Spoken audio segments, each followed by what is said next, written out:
Police in Beloit investigate a series of burglaries in the city. Cameron Jacobs looked into the crime spree for us. Cameron, these thieves targeted vehicles.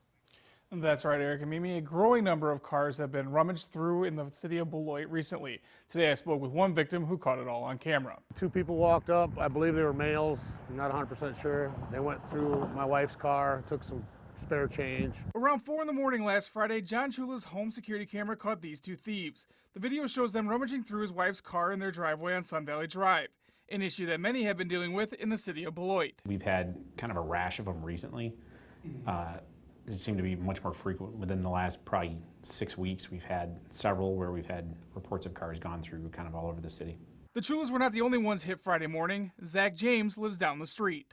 Go to my car and I noticed there's paper everywhere. Everything was moved around. And I knew it happened right away. And then I checked my wife's car. Same thing happened there. We both forgot to lock our cars that night because normally we park it in the garage, but we didn't do it that night. So this isn't the first time criminals have struck the Chulas. Last year, crooks took change and several packs of cigarettes out of his wife's car too. That's why I put the security cameras up. My wife's car was gone through about a year ago, and they took some items then. Neither car was locked, but Chulo and James both tell me they're worried criminals would break the windows to get into their cars if they did not lock them. Sergeant Ryan Flanagan, though, says keeping your car doors locked is just one way to keep the bad guys out. It just is one more layer to slow them down just by having your doors locked. If you're going to leave them unlocked, then don't leave anything valuable in there.